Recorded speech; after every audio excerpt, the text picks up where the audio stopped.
Welcome. I'm Siddharth Zarabi and you're watching this special business roundtable on the economic priorities of the G20 summit. With just a day left for the leaders' meeting, top Indian government functionaries have said there is a strong chance of a consensus on as many as 10 key economic issues, including crypto regulation, climate, and multilateral development bank restructuring, among others. This would clearly be good news for India's G20 presidency. In fact, let's take a look at what is expected on the economic front.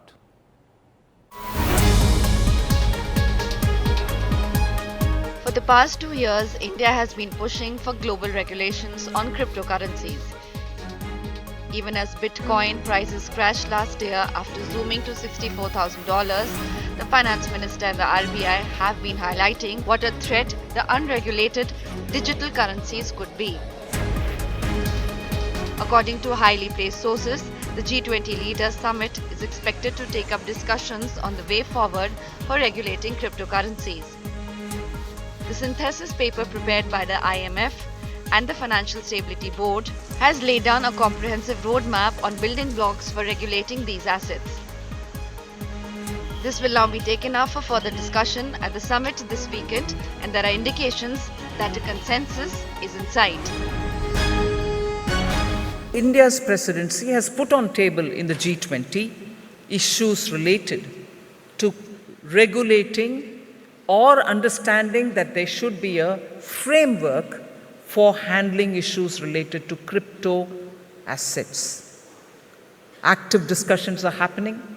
Content-rich papers from institutions like IMF, FSB, OECD are all being discussed on various issues. And on crypto, IMF and FSB have also given their synthesis paper. There is also likely to be forward movement on reforms and strengthening of multilateral banks, in particular the recommendation on the capital adequacy framework. There is also growing support for overall reform of NDBs to articulate the voice of Global South. There has also been progress on the use of digital public infrastructure for financial inclusion. India is the co-chair of the Financial Inclusion Action Plan along with Italy and will give policy guidelines for G20 financial inclusion initiatives for a 3-year period from 2024 to 2026. Importantly, discussions will also be held on managing global debt vulnerability, which has been a key agenda of India's G20 presidency. Debt vulnerability of 3 countries, including Zambia, Ghana and Ethiopia, has been addressed under the common framework for debt treatment. Sri Lanka's debt restructuring is being done outside the framework. Similarly, global debt distress. Countries are in deep distress, not just less developed countries, but middle-income countries as well. That affects the global financial architecture as well. Even discussions on debt distress under Indian presidency are happening in the G20, seeking global collaboration. However, differences remain in certain areas, especially tying up climate issues to debt restructuring is registering some pushback from China. Similarly, there has not been agreement with Russia on the issue of assessing the macroeconomic consequences of food and energy security. With Karishma Sudani, Bureau Report, Business Today Television.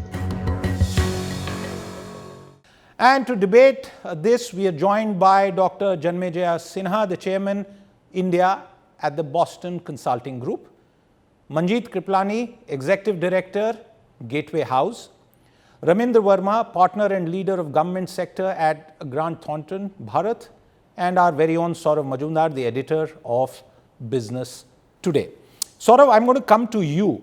There are actually around 27 subjects which are said to be part of the economic agenda, the finance track of the G20. As we know, 2 different tracks, the Sherpa track and the finance track, of which our colleagues have said that around 10 have seen forward movement. I'm going to pick up the crypto subject right at the top, Saurav, and the question to you is, has India's stance, which has been maintained for almost 2 years, and which BT had reported first before anybody else, India wanted a global consensus on crypto regulation, quite in contrast to China, which went ahead and banned the sector completely. Is that now coming correct? And do you see the possibility of a global framework for crypto regulation? Saurav Majumdar. Thanks, Siddharth. I think that is essentially the case because India has been saying, and if you see even the RBI governor's multiple statements to that effect, he has of course said that the crypto assets, the crypto trade is a threat to financial stability. It needs to be looked at very, very seriously. In that sense, I think the RBI governor's stance has also been sort of ratified by the discussion paper which has come out today, the IMF and the Financial Stability Board paper. But the more important point which you mentioned is that there cannot be an overall ban. I think that is the very critical point which this paper mentions. And a ban will serve no purpose. In fact, a ban would only lead to excessive financial instability because it would just make the entire trade go underground. And there is merit, according to the paper, what the paper says and suggests that there is merit in a broader global regulatory framework to look at the crypto assets. Banning the mining of cryptos is not going to make any sense at this point because that will just get the trade into a very dark, different territory, and that will become even more difficult to control. So therefore, I think a ban is clearly not on the agenda if this paper is to be taken at the G20 Leaders Summit. And I think the broader consensus is going to be that there is no point because you can't regulate technology which is upon us. You can't wish away technology which is upon us, Siddharth. Technology will always be ahead. Regulation has to then follow and then create a framework with guardrails. I think that's what we are seeing across the board, not just in crypto. That's the point which I think is emphasized in this paper as well. Absolutely, and I'm reminded of what Prime Minister Modi has said in the past overall as far as innovation and adoption of a technology culture is concerned. And Dr. Sinha, I'm coming to you on the broader message that would come through. Of course, I must also tell our viewers that the paper and the inputs and the recommendations are likely to be crystallized around October. There is another meeting that will happen in Marrakesh of the finance ministers and central bank governors where the crypto roadmap will come. But Dr. Sinha, crypto regulation likely to be one of the biggest achievements of the G20. India will take pride in the fact that it has pushed through a global framework in this regard. How would you respond to that? So look, first we need to understand what crypto is. Crypto is based on blockchain, and the future of blockchain is going to be quite determining as we go further in the developments around technology. There are many elements around that which will be a core and fundamental area which will lead to a lot of developments, including cross-border trade, etc. So firstly, we need to just distinguish a few of the terms which are around there, central bank digital currency, crypto right now, which is more of an asset rather than a medium of exchange. We just need to recognize that and has been used in that frame. The other thing is that the world is in some ways fragmented, and it is important that India, during India's presidency, something like this will advance. Manjeet Kriplani, I'm coming to you not on specific technical aspects of crypto regulation, but the broader point. China went ahead, banned it. India has, in fact, in some ways struggled with how to regulate and come up with a framework. And to repeat, over the last 2 years, we have seen several statements from the government of India and off-record briefings saying, hey, listen, we can't throw the baby out with the bathwater. In the context of China's claim to global leadership, South leadership, how would this development be as far as India's contribution to a global agenda is concerned? Well, first, India has already contributed to the global agenda because we've got digital public goods, which has been our central G20 offering. Now, in all this, with this, we have also passed the DPDP, our data protection bill. this is a leading regulation and likely to be one of the best in the world. And for our digital public agenda, because we have been so careful about what it means, we've got privacy built in, etc., we are also looking at what they call techno-legal regulations to manage all our various digital aspects. And crypto will, I think, fall into these very forward-looking categories of technology that India will now start to look at with one eye rather than look at them differently. So I think that people should follow, the world should follow what we are doing. We're going to have, as Janmajay says, some very forward-looking regulations, and it may not be absolutely in time with the G20 presidency, but we do have a long runway. We've got Brazil after us, which is looking at similar things. We've got South Africa, and the digital laws and regulations are just going to get better and more tightly crafted. So we can look forward to being really pioneering leadership positions and regulations of various digital currencies or aspects of technology. Ramendra Verma, what Manjeet is really telling us, and I agree with her, the question I have for you, different countries in the world, let's take AI for example, which is not a subject matter really here, will eventually become. The fact that India is investing so much time and effort, even taking UPI overseas and is made a carte blanche open offer to offer UPI to any country that wants it, a symbol of India's actual global leadership when it comes to the digital future? I think, yes, India has been in the digital forefront. In fact, our talent has been, in the world's best organization. And it was pretty sad to see that India as a country struggled in the government IT setup. But I think that's 1 decade away. Now we are at a place where we are showing the world how digital public infrastructure can be used by the governments and how it can fast track and be for inclusive growth. So I think that UPI is just one of it. But I'm sure there are, right now as we speak, there are multiple stacks being developed by the government and its agencies, which not only have relevance in India, but I'm sure this has relevance in many of the developing nations, and which are around 120 plus countries across the world. It will have very great relevance.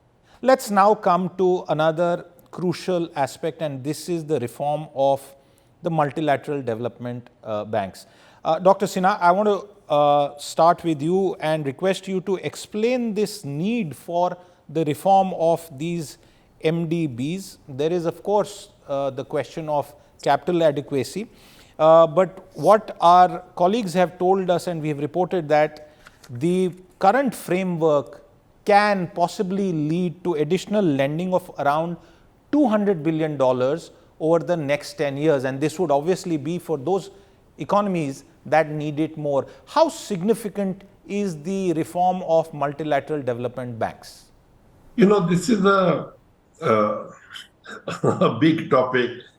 I have strong views. I have to be very careful. I'll be succinct in just making 3 points right now. The first is that because they have a very high credit rating, oftentimes they have a credit rating, like if you saw the new development bank which came about, it had a credit rating more than their parents. So you can therefore use that credit rating and on that basis leverage your balance sheet to be able to raise funds which are cheaper, and then be able to lend these cheaper funds to the countries that need it. The current need to actually restructure the world, both the UN, the World Bank, the IMF, and all these multilateral agencies, to recognize a world which is very different from what the post-World War II world was, is a fundamental issue. It's a fundamental issue. You see its manifestations in all kinds of things. India has just been confirmed at a BAA minus credit rating, though the whole world wants to put money into India. So there are some of these Absolutely. old models with a new challenge. Yes, And old, this is a old, big one. old money and an old mindset, perhaps. Old models. Old Old model, models. absolutely. Old model, absolutely, absolutely. Manjeet, do you think MDB reform will be one of the very strong outcomes of the Indian presidency? Although it's clear that even this issue is going to be taken forward in the October meeting during the World Bank Fund Bank meetings. Yes, I think we are going to have some success. I also understand that. And it's, as Janmajay was saying, it's really overdue because the world is changing so dramatically that the countries that were the providers of capital now have spent all their money in Ukraine. They have no money left to aid any countries. China is in a decline. And so, India is an aid giver, but not in the large numbers that it used to be. So, MDB reform is very, very important. And in any case, there are new banks that have come. A new development bank is one, AIIB is one, but also the next two presidencies is going to be Brazil and South Africa. Now, Brazil already has a digital public infrastructure similar to India. They've got a UPI called PIX. They've got a payment system. We are already in the future. The next three countries, these are the IPSA countries, the grouping that came before BRICS. Yes. And they already have a funding process. They have a fund. That fund should be increased. All the new institutions that want to come about, now's the time for them to step up. And MBDB reform of the old banks, if they don't accept it, they're going to be completely outdated and nobody will go to them anymore. At the moment, they command resources. But one interesting point, you talked about UPI. In a way, UPI has kind of negated SWIFT, hasn't it? Yes. And so it's going to not matter who's sanctioned and who's not sanctioned. So if they don't reform, new institutions are going to come about that will bypass all these punishments and the weaponization that has been done to development banks for countries that they don't like, the big funders don't like. So we're entering a very, very interesting world. That's an excellent perspective. Raminder Verma, you want to take that point forward, and I'm just struck by what Manjeet says in terms of the distributed nature of UPI. We haven't even thought about who will govern a global UPI framework. You want to add any thoughts to that, Raminder Verma? Yeah. Before that, I just want to add a few, points on the governance reforms of the multilateral bank. I think this is something which has been pending quite for some time, and it is a very complex process. At one side, you have the countries who have the resources, and at the other side, you have countries which want those resources for the development. And often, the people who want development in their countries have very less voting rights. So finally, it becomes the game of the resource heavy persons or countries, and they decide the agenda. And very often, it gets clubbed with the political agenda. So that's something which is of risk here, and possibly that needs to get addressed. And hopefully, in the new setup which is coming, it should be getting addressed. Right. And we will have a much better voting rights and representation in the decision making. Right. The second thing has to be on the resource mobilization from where the money comes, as is being said.